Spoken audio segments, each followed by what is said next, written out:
In this multidimensional world, much of which is invisible to the eye, a group of non-physical entities have come here to expand our knowledge of how the universe works. These non-physical teachers are called Joshua, and they convey their teaching through Gary Temple Bodley. Each week, Gary, with a selection of law of attraction experts, open up a roundtable of thought-provoking discussions surrounding the teachings of Joshua. Joshua's intention is to bring clarity to the listeners through the ever-expanding law of attraction by looking at reality from a new perspective. Welcome to the teachings of Joshua Roundtable. Hello everyone, this is episode 7 of the Teachings of Joshua Roundtable. I'm your host, Gary Temple Bodley. Each week on this show, we talk about universal laws, the law of attraction, and the mechanism of physical reality. But since the Paris attacks last week, Joshua has been getting a lot of questions. Most of the questions are about the victims and how they were involved. If they were innocent bystanders, wouldn't the law of attraction keep them safe? How did they rendezvous with something they surely did not want? Was it bad timing, bad luck, or just something random? We're going to talk about this major manifestation event and see if we can look at it from a higher perspective. The show will be controversial, and there are a few people who will want to see the good that might come from this event. But when you understand the purpose of the event, you might just feel a bit better about this and other events like it. We are going through a time of great change and awakening. There are a lot of things going on all at the same time. It seems chaotic, but when you understand what's really happening, you'll begin to feel safer. The question of the week comes from Samantha, my agent. She lives in Spain and she is surrounded by Europeans who want revenge and are full of hatred right now. Joshua's answer to her question is really thought-provoking. On the roundtable today, we have Steve Finizza. Hi, Steve. Hey, Gary. And a new addition to the roundtable, Michael Kutzen. Hi, Michael. How are you doing, Gary? Hi, Steve. Hey. Great to have you here. Janine's away this week. Janine's in a weekend course called Gratitude Training, and when she returns next week, she'll tell us all about that. So I'm sort of interested to hear what gratitude training is all about, but it sounds like fun. Before we begin, though, I'd like to welcome Michael to the show and find out how you heard about Joshua and what led you to wanting to get more involved in talking about subjects like this. Oh, thanks, Gary. It's interesting. A few weeks ago, I hadn't heard of you or hadn't heard of Joshua. I was banging around downloading some podcasts to listen to on my way to the train station or to and from Grand Central. I live in New York City, so to and from Grand Central Station as I'm walking. And I downloaded some broadcasts on the Law of Attraction Network. There's a show on it that's run by someone named Jules. Right. And you were on it, Gary, and you were talking about Joshua, and you were talking about, who Joshua is or what Joshua is. Maybe that's the more appropriate word for him, right. Or for them. Right. Boy, I've got to be careful with my articles here I know. and my pronouns. Yeah. And I thought it was a really interesting broadcast. And you said that you were starting your radio show, or you had just begun your radio show, and I found it, which is Excellent. something about which in my case took a lot of intention because I'm not so great with technology. Neither am I. but I found it. Great. And I thought the broadcasts were great. And then I asked you, and then, well, not you, but I asked Joshua a couple of questions, and that's how we got in touch. Excellent. And what did you think of those answers you got? They were terrific. They're thought-provoking. They're not always easy to deal with. No, they're not. Mm-mm. They're not something that the average person, and I certainly view myself as an average person, at least in certain of, although on the path they're trying to learn. And they're not easily digested answers, which probably means that they're really good answers. Well, when you're in the middle of something and you're asking a question that's important to you, you are sometimes tuned more to the issue that you're dealing with than the solution. So Joshua was trying to change your perspective so that you can sort of wake up out of the problem and look at the solution. And for you, it wasn't that difficult. Sometimes, though, when people are dealing with health issues, it's very challenging for them. And so they need to read it, the answer over and over, and they'll get it. But really, it helps other people a lot more, because when it's not your problem, you can learn more about these answers, because you're just seeing the solution and it makes sense and you go, aha. But when it's happening to you, it's a little bit more intense. Right, or like the Paris attack that we're going to talk about today. Right. People feel emotion. It's a visceral reaction that people have. Right. Myself included. Sure. And this is, for us who are, talking about certain aspects of reality and how this all works, we have a different perspective, which is going to be completely, on the leading edge of thought and radically different from what the normal person would, think right away. And so we'll talk about that. And, we were tempted not even to discuss this topic, because the way we're going to look at it is going to be different than other people are going to look at it. But when we break it down based on Joshua's teachings, we'll see that there's something going on here that's for a good cause, and we're going to try and find out what that is. So before we start, Michael, you've got Joshua's quote of the week. For those of you listening, you can get the quote of the week and the question of the week emailed to you every Saturday morning just by going to the Joshua website at theteachingsofjoshua.com, and just click on sign up for the newsletter, and then it comes to you every week. So you can see the pictures and the quotes that we're going to be talking about here every week. But while you have that up, Michael, would you go ahead and read that quote? My pleasure, Gary. This is a feeling reality. The only thing that really matters is how you feel. You are meant to feel good. So start demanding and expecting to feel good. If you feel bad, turn the other cheek. Pivot to a new thought. And do whatever it takes to feel better. Move towards feeling good. So, that's fine. I'm getting chills right now when you read that. But if you think about it, nothing else matters. All that you're really doing when you're existing in the moment is feeling. You're designed to feel good. And the reason that it's important to feel good is that how you feel is your vibration. And your vibration is sent out into the universe and responds with a reality that matches how you feel. So if you're feeling good, you're going to have a good feeling reality. Your life is going to feel good to you more often. It builds up this momentum. If you feel bad, you're going to get reasons to feel bad. Things in reality are going to match how you feel. It's all going to come back to you. It's a mirror to how you're feeling. That's why feeling is the only thing that really matters. But I never heard that said before. I mean, if you think about it, it makes sense. Oh, it sure does. It's even, before you take it to that, to the level of attracting, more of the positive feeling or more of the negative feeling. There's always the expression of how you look at things, whether you look at the glass half empty or the glass half full. Perfect example. But this takes it to a different level, and it says aside from just looking at something, as the positive or the negative, and choosing your perspective and choosing whether you're going to be a miserable person or whether you're going to be someone who enjoys their life. This says on top of everything else, the way you look at a particular incident or a particular situation can lead you to the things that you really want. Exactly. And, when Joshua receives questions from people, we had one just this week where a lady was going through this chronic irritable bowel syndrome, IBS. And she's, wants a cure for it. The cure for it is a radical change in your approach to life. So for her, she created a condition in her body by thinking thoughts of worry and unhappiness. And the symptoms that showed up in this IBS matched how she was feeling before. So there is no pill or treatment that can solve this until she solves, the way that she approaches her life. And most of it for her was fear.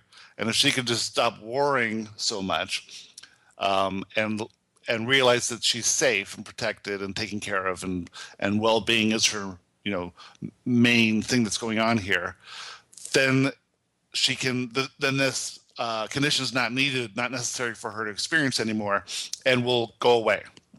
But when she looks at that problem as the reason she's not happy because of the problem, then she's focusing on the problem, and the problem just gets worse and worse and worse. And she sort of gets stuck in a cycle of looking at something she doesn't like, and then that focus creates, an even more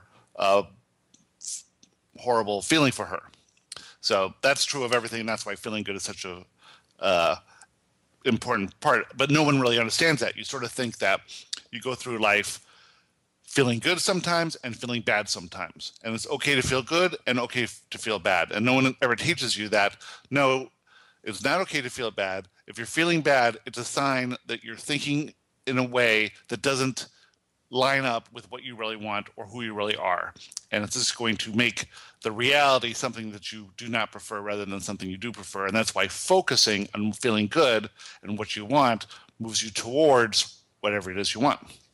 Well, it's interesting. There's so much emphasis, when you read about what a psychologist will say, or mental health professionals will say, and they'll tell you have to deal with the bad things that happened to you in the past. And I've got to tell you, I hear, sometimes family members talking about things that happened in the past, or something that, horrible that happened, and the more it seems to me, and I've gotten in trouble for saying this even long before discovering Joshua and discovering you. I've gotten in trouble for saying it. Saying, why are you dwelling on this? Stop wasting your time on this. Move on, live your life. And and maybe I don't say it so politically correctly, at least with family members, but I've got to tell you, we have a certain amount of physical, time in this physical plane, and spending it thinking about and crying about the bad things that happen just seems like a complete waste of time. Do you agree with that, Steve? Well, I would say that I think some people come here for the drama. Oh, true. So, it's obviously, look at what's on TV and what's on, what you can see at the movies. So, or the news. Yeah, that's true. I think what we can't judge that as bad, because there is no bad. So it's like you come here to experience what you want to get out of it. Right. But I think that if most people knew that focusing on what was not wanted or what you think is wrong, and that when you do that, it makes it bigger. If they just knew that, then they could learn to control their thoughts a little bit better and start speaking about what they do want. Yeah, but it's hard. I would have liked to have known that a long time ago. And it kind of, if I had to pick something as wrong, and I know there is no wrong, right, it would be like, why isn't this more obvious to us? Why did I have to wait till I, was 40 years into my life before I, discovered this?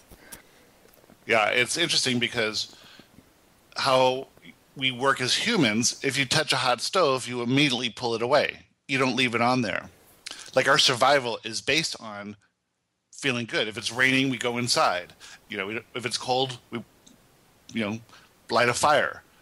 We're designed to move towards feeling better. But when we have negative emotions, we don't consider that the same thing as, being uncomfortable. But it is. Yeah, and I think that there's a certain segment of the population where they feel like, well, we're here to toil, right? Sure. And then right. And then you get the reward at the end, and it's like that's true. It makes it like this is what we're supposed to be doing, and this is okay. Right. No pain, no gain. Right. Yeah. Well, and it's also based upon our religious beliefs. Sure. We tend, that has been the way, at least, and I don't think that's necessarily what was intended by any of the major religions, but at least it as it has been interpreted, and it's like a game of telephone where you start with an original message, and then by the 15th iteration of it, it's not the original message, and it doesn't sound anything like the original message. And I think, at least in some traditions, that's the way it's eventually played itself out. Well, you're supposed to suffer, you'll get your reward later. Right. Exactly. Well, you just think of the Bible as it went through 2,000 years of being transcribed, by certain leaders choosing, maybe they will add this aspect here so we can control the population, or, I mean, certainly Christianity has wanted to expand through getting converts. And so the more that you could, shape a text to encourage people to join up and then to fight for the survival of this religion, the better chance you are of having the religion survive and keeping people in control. But certainly there's no printing press, so how did they do it? They had to write it down by hand hundreds of times over and over, and just like you said, the game of telephone, that's a completely different document than what was intended in the beginning. Well, and in my tradition, I'm Jewish, and our tradition is that the Torah was handed to Moses on Sinai. But the reality is that there is no archaeological evidence. The first Torah that was ever discovered was only discovered, as an entity, was discovered like 100 years BC. So, and in fact, before that, the tradition was that the individual books were circulated in jars and bottles, just like they were in the where the Essenes were found. So, these things went through many, many iterations, many changes, many hands. Yeah. All right. Well, let's switch over to our topic today, which is the Paris attacks. I personally don't watch the news. I stopped watching the news a few years ago. But when I learned about it, I was playing poker in a poker tournament, and there were TV sets going on, and so people are looking at the TV and getting texts on their phones, and so it broke out pretty quickly throughout the whole room of 100 people or 150 people. But it was really interesting to see how people reacted. Everyone was instantly negative, so that is a baseline sort of reaction to something that people perceive as wrong, and they all wanted revenge. So immediately it was like, we got to get them back, or we got to stop the terrorists, we got to change the conditions. There was actually a guy from Paris on the table, and one of the other guys says, "Welcome to our war." I go, oh my God, this is our war, and now he's part of it, and we've been fighting this war alone, is sort of what he was saying the whole time. And now France has been dragged into it along with whoever else is being attacked at the time. Sure. Yeah. I don't watch the news either, Gary, so I found out the same way. I was walking by in the break room at work and saw it on TV. So, and I haven't actually followed up. I know little about it. And just deliberately, I even thought about maybe I should be researching it more for the program, and it just didn't feel good. So I said, I'm not going to. Well, Michael, you asked a question about it, and you were specifically talking about that young woman from America who was studying in France. That's right, because I did hear about it on the news. And they were showing it either on on the local news, because she was from the New York metropolitan area. Mm. And, and the question that I asked Joshua was, specifically about this woman. She was a, beautiful young woman, about 21, 22 years old. And she was sitting at she was studying design in France, which was her dream. And she was sitting in the bistro when they opened fire. And, and Joshua's answer was a fascinating one. It's still one that I'm struggling with and wrestling with. It's still not an easy answer. That in some way that there's nothing, that there is no good or bad about this, and death isn't an ending. Right. But it isn't easy. I'll tell you that. Well, it's not easy because we've been trained to think about death as something to avoid at all costs, and that is a horrible thing, and it's annihilation and end of existence. So one thing in your letter, Josh, was saying is that in this time of awakening right now, we are moving from a general state of fear to a general state of love. And as we evolve as humans, we move from fear to love. There's only two things, fear and love. So fear on the left, love on the right, and we're making this transition. And these events cause this movement to occur because it affects the mass consciousness of the planet. An interesting thing in this answer was that this event really, in numbers, is pretty small. 120 something people were killed. I think I had that number right. And compared to other times, there would have been more people. But now, because of the internet and 24-hour news, everyone on the planet knows about it, right? So it's a huge thing, but compared to the Holocaust, for instance, it's minor. And the Holocaust was also an event like this as well. So this event causes change. Well, Go ahead. yeah. No, I was about to say, you're absolutely right about the internet being the big, the big issue, the big thing that made it public, as well as the fact that it was France. Mm-hmm. Because France, we view, we in America at least, view as a country that is, aside from all the jokes that we sometimes make about the French, there's still an affinity to the French, that that they have been part of American history from its very beginning. Right. And, people dream about going to Paris and Right. going, and love French history and French culture. So there is that particular affinity to it that made it seem like it was I probably, and maybe I'm only speaking for myself, but at least I think that the perception was that France is very, that attacking France like that, Right. Is very much like attacking America, or attacking people like Americans. Whereas there was the attack just yesterday in Mali. Exactly, you're right. Exactly, perfect point. That doesn't get the same sort of reaction. Yeah, if this was Angola, no one would even bat an eye because we perceive that things like this happen all the time there. But because it's France, we take notice. That's right. Also, we're talking about because of the victims too were young, primarily, and especially the one American was very young and beautiful, like you said, and very innocent. So how did she get there? And Joshua said, had it been a group of soldiers, this would be a completely different perspective on it. But because it's innocent, citizens, it seems like much more of an outrage. That's right. Well, it was like the 9/11 attacks here in New York City. Which you live in New York, right? Yeah. I not only live in New York, I started my career in two-world trade, and I work to this day in the Empire State Building. So I'm acutely aware of 9/11.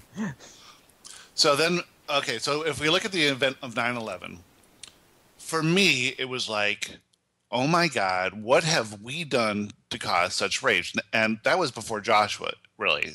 But I would never state that out loud to anyone at the time. But when you get punched in the face by a stranger, you sort of have to say, well, was this random or did I do something here? And and then if you look at what happened after 9/11, we invaded Iraq, and sort of stirred up a hornet's nest, it seems. I don't think if we made any progress. I just think things got worse. Well, we started originally with Afghanistan. And then Iraq. Iraq was. They tried to tie it in with what happened with the terror with Al Qaeda, but Right. it was never really a very strong connection. The ostensible grounds for going in were weapons of mass destruction. Right. So then you go into a foreign country, you take it over, and then you have these atrocities that occurred in the prison there with the humiliation of the prisoners. At Al Ghraib. Yeah. And so that just fuels hatred against you even further as a people. And so then it's easy for them to recruit people who want to go and fight this jihad against who they perceive as evil. Well, it also, there is also the theory that, Saddam Hussein, well, again, I guess speaking from my non-enlightened position, was not a particularly nice guy in terms of things he did. The question always was there worse? Yeah. And we're finding out that there are. Yeah. So then to battle this fight more effectively, we get drones. And so now the drones are really this terror weapon there because, you can't see them. You can't defend yourself against them. You never know when it's going to happen. And it comes out that the drone attacks, 90% of the people who are killed are not the targets. So that fuels more people to want to fight. And then the only way that they can fight is to do terrorist attacks, which, might as well be called resistance fighters or whatever. So it's obvious by looking at what's been going on for years and years that fear and trying to eradicate an enemy is just not the solution. So what is the solution then?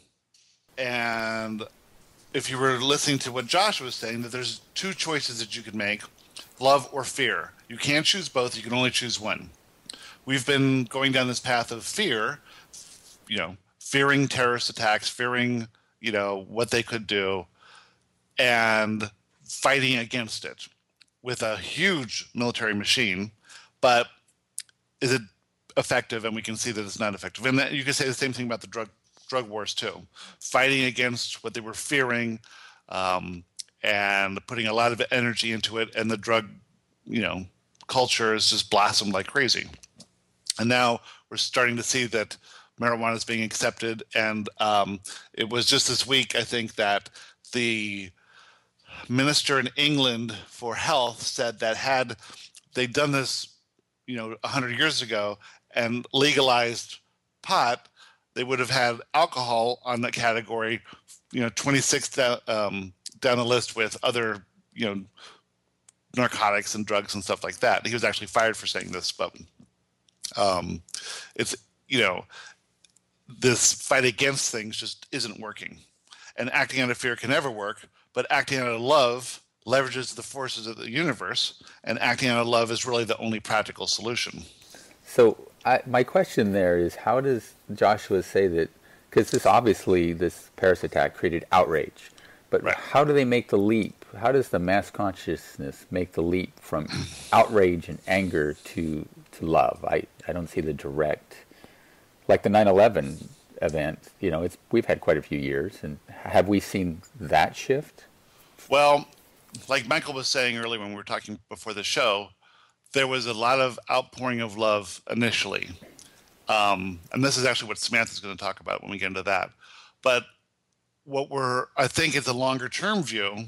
And as more of us get enlightened, we can look at subjects like this and we can see that fighting against them doesn't work. And so when more and more things happen like this, let's take another example, school shootings, for instance.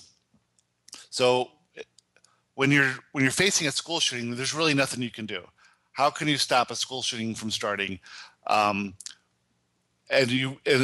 people sort of have to give up. So what they do is they started saying, well, it's easy to love children. Or if you have like Columbine, you hate the 2 kids that pulled it off or the 3 kids that pulled it off. But prior to that event, you love all children. And now after that event, you can say, well, let's see if we can come up with ways to support these kids so that they never get into the situation where they're left out of the system or they feel neglected or whatever. And some amazing things have happened in Colorado as a result of this. And so they're really proactive about it now. And the result of it is creating a school environment where millions of kids don't suffer silently. And now people are addressing bullying and a lot of other issues in schools that they had not addressed before.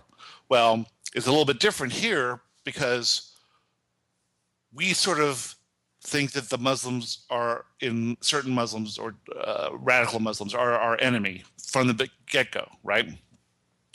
But there's nothing we can do to change that. And we're going to realize that we can't change a certain group. If we were not fighting against them, the moderate Muslims would intervene and say that this is not acceptable.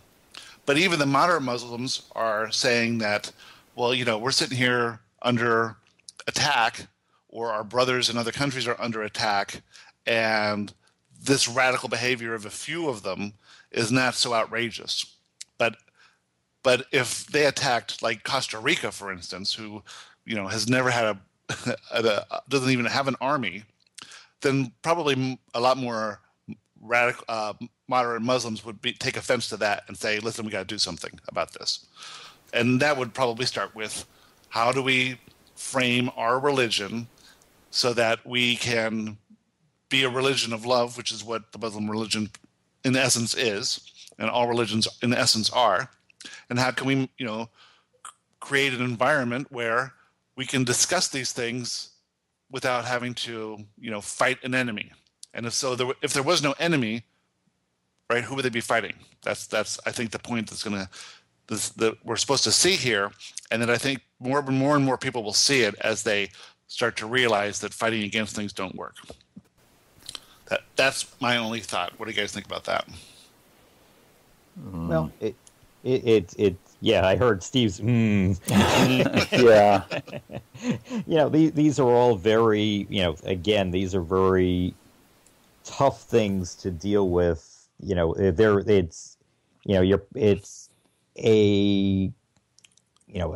It's probably the right perspective, but not an easy perspective. Because when you're in the heart of it, even remotely, you feel for it. For example, like I said, I'm Jewish.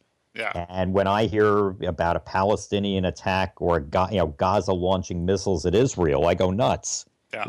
That's my initial visceral reaction. Sure. How dare they? Yeah. Try to do that to in effect my people, whether I like them or not. Right. Right. And then how do you feel personally about them building communities on Palestinian lands? I have issues with that. Right. So you're moderate, and you can see that action out of a few extremists, we'll say, can be, a violation of some agreement or something here. And you can say, listen, you guys, you cannot do that. We're supposed to live peacefully. But when the Palestinians throw rockets at you, you're like, screw them. We're gonna annihilate them. And frankly, in the last war, my initial reaction was go in, get the arms, go get anyone who's and not not the people, not all the people, and try to avoid civilian casualties. Mm-hmm. But definitely, my thought was go in and knock out those tunnels and knock out those missiles. Right. And if some people have to die as a result, so be it. Mm-hmm. But did it work? No, unfortunately. It can't work, right? That's the whole problem. That's the whole thing that people are going to come to realize that that's just not going to work. There's no way we can get all of them. And when you try to get all of them, you're going to have some collateral damage, and the collateral damage is going to fuel the anger of people, and the children are going to be raised with this anger, and they're going to grow up to be more terrorists. And so it's a cycle that you can't stop by fighting against. And that is the only point Josh was trying to make here. Let's go ahead and read Samantha's question and see if we can get more insight straight from Joshua rather than from us trying to figure it out ourselves. Perfect. So, yeah. Steve, you want to go ahead and read that? Sure thing. Dear Joshua, I have a question regarding Paris and the recent attacks. It's a tricky one to put into words, really. I have friends in Paris and former clients there, too. This small part of me, my ego, feels slightly guilty for not being more concerned about their welfare. But I think it's because I know on a deeper level they are perfectly safe. However, far from hearing all the uplifting stories I was hoping to hear, okay, there have been one or two, it's like the world has taken a nightmare pill, to quote Marianne Williamson. You want me to continue? Well, yeah, no, that's good. So, really, after 9/11, there was just this outpouring of love and support for New York City that was unbelievable. And she's saying from, where she is, I mean, we just spent more time thinking about the firemen and the policemen who went in there to save everyone and how brave they were. And we heard tons of stories about that, and there are movies about it, and it was really an amazing thing. But she's saying that in France, there's not these stories of that right now. So let's go on to the next paragraph. Okay. The mass fear has risen to a whole new level. People who are usually peaceful and rational are at war with each other, even on my Facebook feeds. Solution? Stay off social media? Even Pam Grout was attacked for daring to focus on love for Paris and its people in her recent blog. It's like the Muggles were taking a step forward before, but now they're trying to throw all of humanity back to the darkest ages of fear and taking several steps backwards. Their anger is turning sour and spiraling out of control, so they are hurting even their nearest and dearest in an attempt to make sense of it. Okay, go to the next one. This attack, while smaller than 9/11, but definitely not any less relevant to humanity, seems to have ignited a greater hatred than even the immediate aftermath of the Twin Towers. Or is this because the American mentality is far more focused on positivity and coming together as one? I had to walk away from and change the conversation numerous times this weekend, even with complete strangers. It's strange because I honestly didn't have Paris on my mind. I live far away from the city in a very tranquil place. Yet the fear seemed to have made its way to people here in our small town in much the same way as Paris. Will humanity ever move forward? We're so-called on the brink of seeing beneath the veil, on the brink of a new level of consciousness. Yet the weekend's activities seem to have plunged 99% of humanity further into doom and gloom mentality as well as a huge bitterness. And I think her point there about 9/11 was that we were not afraid. We did stand together as one, as a country, I think. And so I think what she's feeling there is that everyone is in fear of an attack happening to them. And even though 9/11 was on a larger scale, it did seem that, we were united. Did it feel like that to you, Michael, being in New York? Oh, there was no question. There was no such thing as a Democrat or a Republican at that point. We were all Americans. People were wearing the American flag lapel pins. Yep. There was a lot of fear, though. There was fear that was the first of what was going to be what were going to be many attacks. Mm-hmm. And I remember the news media was feeding it like crazy. Mm-hmm. And I couldn't, frankly, my wife and I couldn't watch the news reports anymore. I said, shut the television, or forget news. There was no television. Everything, every few minutes, they kept on showing the towers falling, and people running. Right. Did you think that there was going to be another attack on New York in the days or weeks to follow? There was a lot of fear about that. Yeah. Okay. Huge amount of fear. You as a person, were you personally fearful? I was not. And I'm not sure necessarily why I wasn't. I just felt like, an attack had happened. I happened not to have been in New York City that day. I happened to be at at an educational a continuing legal education conference in New York, in White Plains that morning when it happened. And I just felt like, I go through Grand Central every day. I've been doing it for years. I travel throughout New York City, have been doing it for years. Why has this changed anything? Why should I feel any less safe today? Yeah. And in fact, there were a lot of very heavily armed military people and SWAT teams and everything else. I said, if anything, I feel safer. Yeah, true. That was a great way to look at it. Yeah. Yeah. What was interesting to me was that there was, I've been in World Trade Center a bunch of times, and just in the lobby, it seemed like there's more than 3,000 people. When those buildings are full, there's hundreds of thousands of people, aren't there? Oh, absolutely. Yeah. It was early in the morning. Had the attack occurred about an hour later, the number of deaths would not have been in the thousands. It would have been in tens of thousands. Sure. Yeah. So it was just that's an amazing aspect of it as well. And I have friends who tell stories of how, for whatever reason, they just weren't in.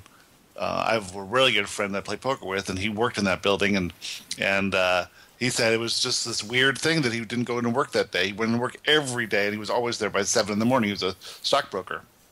But for that one day, there was something happened that he wasn't there. And we know quite a few stories like that. In fact, my wife's former boss was in that building. Yeah, when we knew it, I thought he was dead. It turned out that his mother, he was driving into Manhattan. He was driving into his office. He got a call from his wife, and the message was, "Turn around, your mother just died." Wow. Ooh. See? Okay, so let's read Joshua's answer because it's going to talk about that. Well, actually, Samantha had a P.S. Well, yeah, don't worry about the P.S. Let's just go through with this one because that just goes into another topic. Dear Samantha, you are right. The world has gone even more mad than before. Humanity is on the brink of a new level of consciousness. People are awakening to the fact that there is more going on than they can see. There are great changes coming. The world is moving from fear to love. The terrorist attacks, the school shootings, the police incidents, and all other such events you would call tragedy are the manifestation events that are beginning to change people's perception of reality. All right, go to the next one real quick. Before you move from fear to peace and love, you must become aligned vibrationally with the concept of acceptance. You cannot know something until you've reached vibrational alignment with it. You want peace, harmony, love, and security. If you, as a people, do not have that which you want, it is because you are not a vibrational match to it. In order to become a match, there is nothing you have to do other than allow the changes to be made to your vibration. The universe will present manifestation events that are designed to bring you to a new level of awareness and consciousness. These events will challenge your belief system. Because of your beliefs, you will judge the events as wrong or bad. But there is no wrong anywhere in the universe. This is a primary fact. It is the first phrase we wrote through Gary.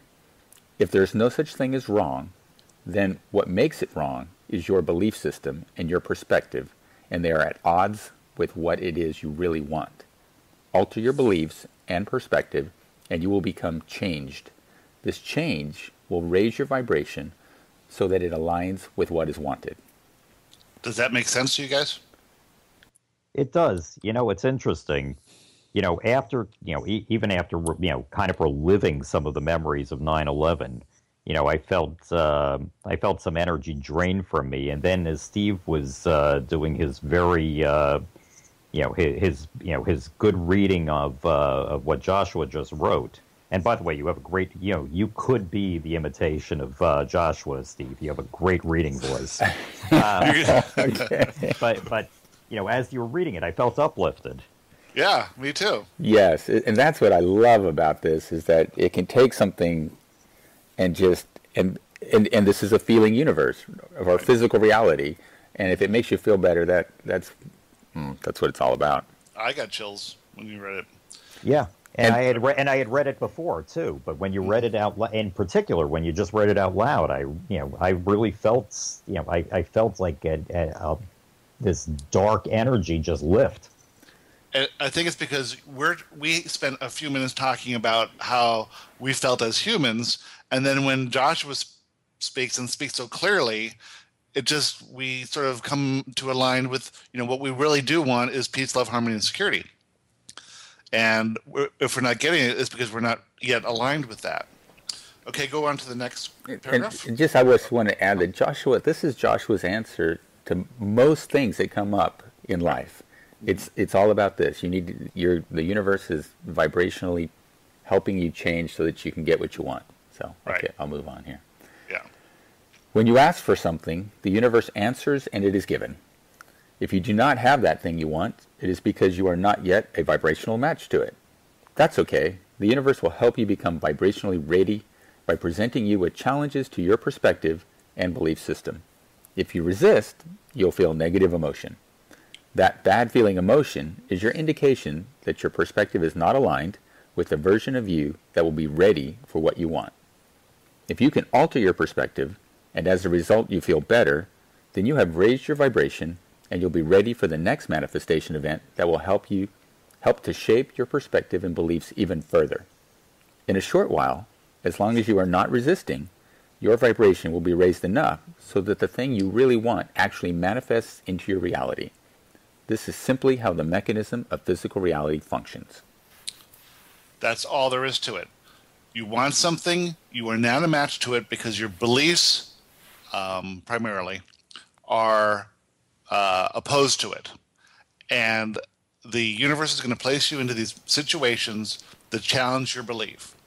And if you can stop and think about it and say, this belief that I have is not helping me, it's limiting me, I need to think about this from a different perspective, then that's when your beliefs are, your limited beliefs are reduced in intensity and your vibration changes as a result because you feel better. And the first thing the first thing that pops up for me is that I don't feel good.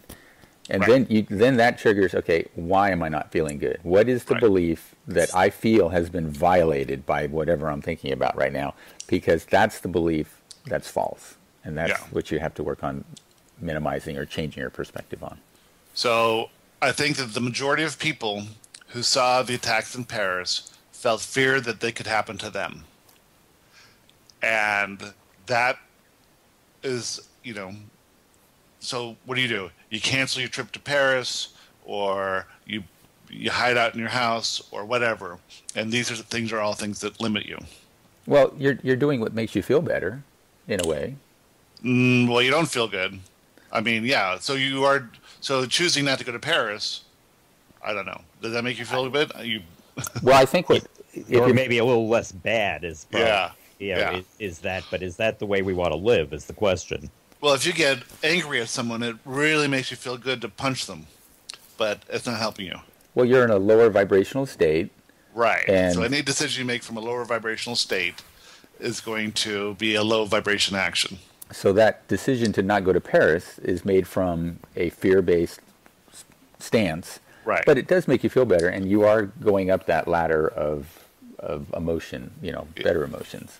Yeah, but it doesn't help because it's the action that you took from that lower emotional state of being goes against what you really want. And if you had said, no, I'm going to Paris and I'm not going to be afraid, you would have a wonderful time in Paris. You'd show support. You'd see the outpouring of love.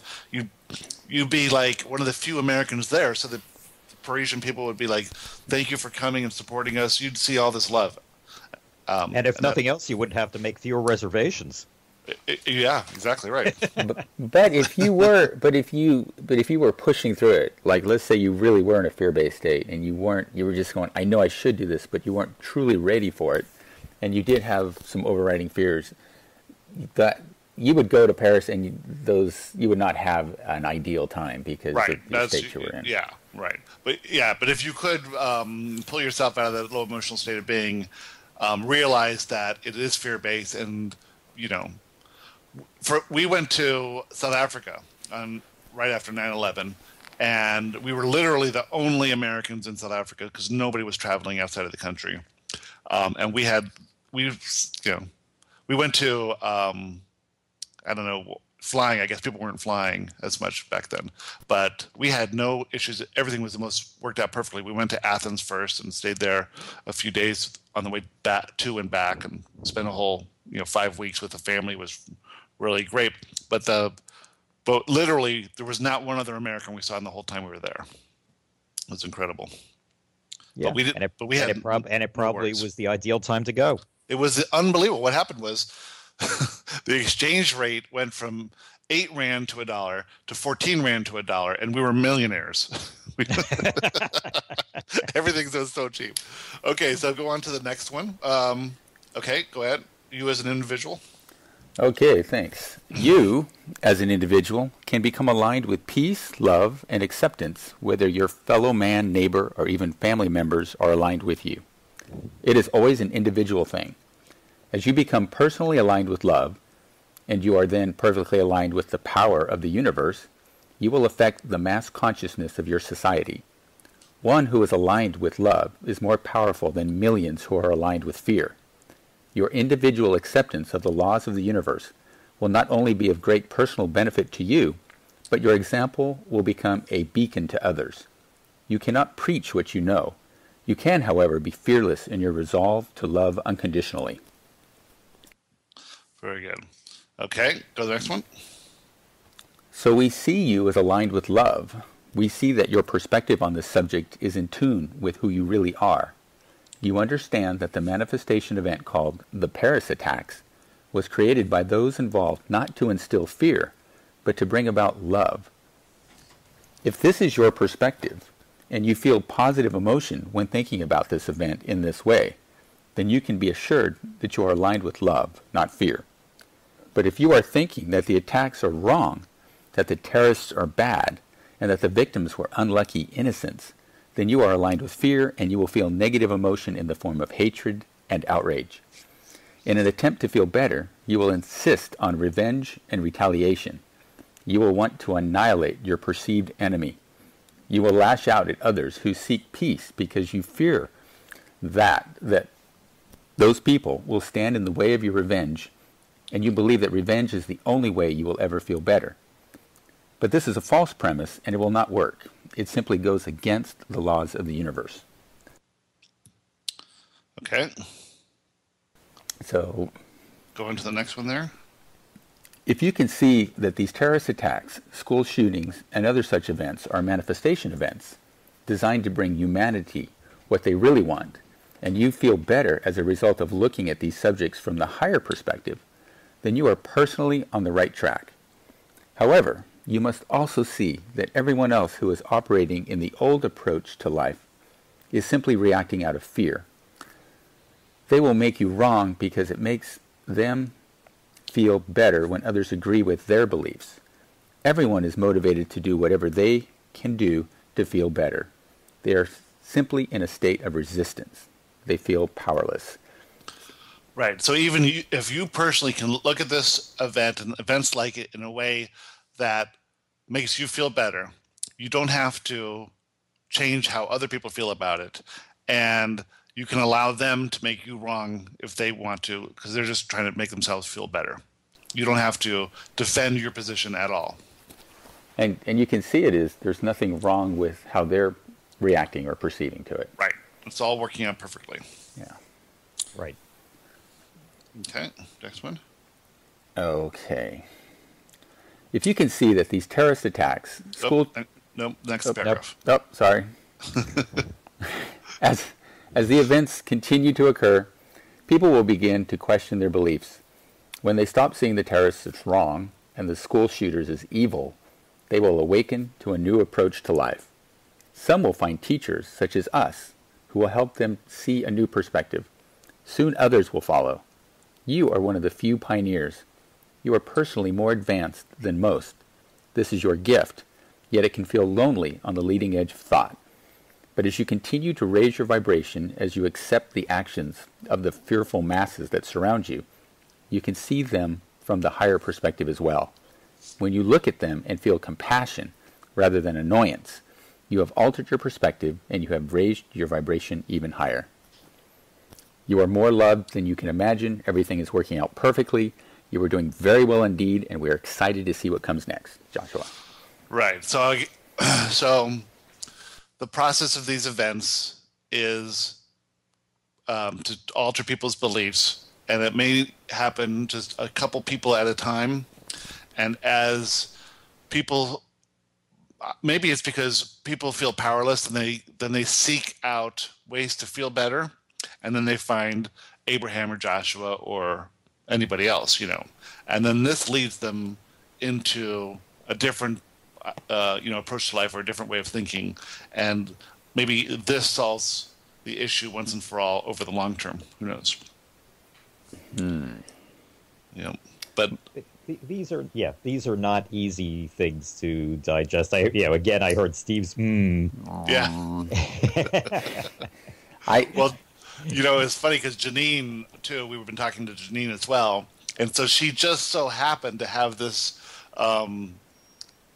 weekend course to do while we're talking about this very difficult topic, and she says, look how it worked out that I don't have to be on the show and talk about this because it confronted a lot of her beliefs as well, and certainly you out there listening to this right now, you're going to think that this is all very tough to talk about, but that's fine. There's a purpose for it all, and we'll all get there eventually. I wanted to go back to last week. My son mentioned the comment about he didn't like being taken out of the movie. And I'm kind of looking at this Paris attack thing as I mean, if you want to look at it from the higher perspective, it was like a movie, and everybody played a role, right. and you could almost see it from let's say before they even came here. I mean, this might have been planned out prior to their incarnation in this physical reality, and they were like, they could be signing up, like, who wants to play the terrorist? Who wants to play the victim? Who, right. Okay, I'll do it. And then this all unfolded, and we come here to this physical reality without remembering all of our past lives. We know all this stuff, right? But we deliberately forget so that we can get into the role of the movie. So I'm able to feel better about other people because I want to reach out and just tell everybody, hey, nothing happened here. Right. It was all, but that's taking them out of the movie. And I think because we deliberately forget, there must be a reason. It must be to get involved in the movie, and maybe that's these reactions. They're visceral, right? You're feeling, and that's what this is, a feeling universe. And so I'm going to say it's good. Interesting you say that because, I'm reading I'm reading Joshua's book, A Perception of Reality, and he talks about that people, that each soul, each spirit, if you may, is coming into this physical reality to try to experience certain things, and sometimes the experiences are what we, on this plane would say is not a good experience, poverty, illness, whatever, but it's an experience to be had, and then afterwards the desires can change. Yeah. Right. And they're all valuable. They're all valid. Mm-hmm. Yeah. Absolutely. Well, you guys, this was a really interesting show. And next week we will talk about some topic that is really fun and happy. Overeating? Yeah, overeating. That's right by Thanksgiving. That's right. That's We'll true. be full from Thanksgiving, exactly. Or screaming too much of it when the football team we're rooting for goes down in flames. Exactly. Well, I'm a Dolphins fan, so I'm having issues with Dolphins right now. And you're a Giants fan. Are you a Giants fan or a Jets fan? I'm more of a Jets fan, but I definitely like both teams. And, and the Giants seeing the Jets go down to the Bills on that Thursday night game was painful. Seeing the Giants almost squeak it out against the Patriots was hopeful, but still hurt a little bit. And I'm still smarting from the Mets. Yeah, right. Well, so we're going to talk about fun stuff next week. Again, if you want to read this question yourself or any of the questions that Joshua gets, go to the website at theteachingsofjoshua.com. We thank you so much for listening to the show. We love having the show and talking about these things. Send your questions through to Joshua or to us through the website, and we'll see you all again next week. Have a happy week. Bye-bye. Okay. Bye. Bye-bye, everybody. Thanks for listening to the Teachings of Joshua Roundtable with Gary Temple Bodley. We will be back next week with another fun discussion. If you would like to ask Joshua a question or read more of Joshua's teachings, please visit us at theteachingsofjoshua.com. See you next week.